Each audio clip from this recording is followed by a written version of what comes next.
Hey everybody, I'm Billy Mitchell with FedScoop TV. Today I'm here with Eric Green, Security Strategist at adAPT. Today we're here at the Security Through Innovation Summit talking all things security. Thanks for joining me, Eric. Yeah, thanks for having me. It's great to chat with you about the evolving world of cybersecurity and everything you're facing with adAPT. So I wanted to jump right into it and just ask how your company is helping the government improve its cybersecurity posture. Big question, but would love to hear your insights. So we have this view, it's both in and out of government, of a platform approach to security. And traditionally, we've had a lot of network tools that have been very successful at managing security. And in the world of everything mobile and everything IoT, it becomes a lot more difficult. So at the root, we're really helping define threat detection. So understanding that laterally moving threat without interfering with network flow. And there's other people doing that, and it's pretty interesting. And we're doing some very interesting work on that side, but bringing the mobile traffic, all the mobile traffic, back to the network for inspection, nobody's doing. Okay. And so that's part of what we're doing and being able to do threat detection and inspection on that. And then because we're also securing mobile devices using basically the same method that BlackBerry, certificate authenticated IPsec to geek out on it. We find ourselves, as much as we're in these K-12 school environments where we can make sure these devices are secure, so be it with law enforcement where there's a laptop or something so they can access the criminal justice information system and stuff like this.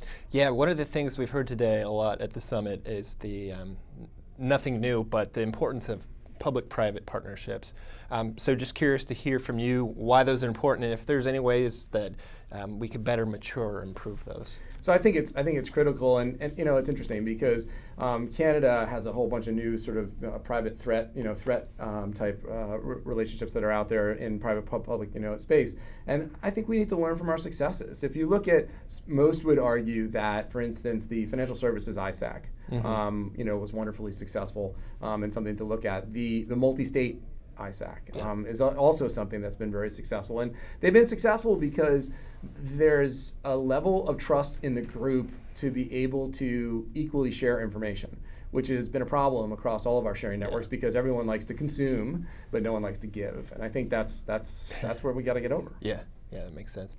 Talk about automation. It's obviously something very important, but how do you see agencies embracing automation? It's obviously something that a lot of the private sector likes to push, but is it really finding a place within the federal government?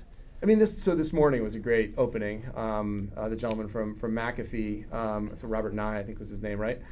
So he was talking a bit about automation, and for the full automation side of things, my opinion is that I don't think the government is there yet, but part of the discussion was managing your human resources. And we have a lot of really good, smart professionals that can do, and that's where threat intelligence and threat detection and understanding the natures of the threat, what we're doing for our customers, comes in concert with automation, right? So you've got this sort of funnel that helps you automate and these tools that sort of knock down a lot of the workload, but then it takes that person, right? The person's not sort of sitting there on the glass like, going through the old IPS days, remember the old days of ISS type of a thing, but they're there, and they're there to sort of be this catch-all to make sure that what does come through gets managed back to help secure the agency organization.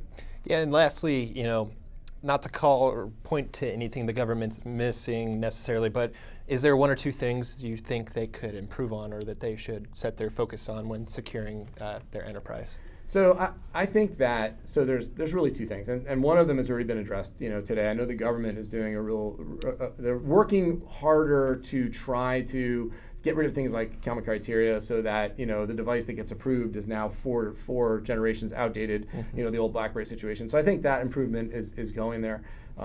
From the mobile and threat standpoint, there's still a lot of also rans. They're sort of going with the same stuff, the same vendors, and I'd like to see certain things open up. We were early on in there, talking IPsec and showing how certain things could be done with mobile, and the next thing you know, people are still using TLS and SSL, and I think that there's a place for everything, and I think that comms needs to be looked at for mobile again. Yeah, absolutely great. Thanks for joining us, Eric. It's been a pleasure chatting with you today. Great, thank you very much.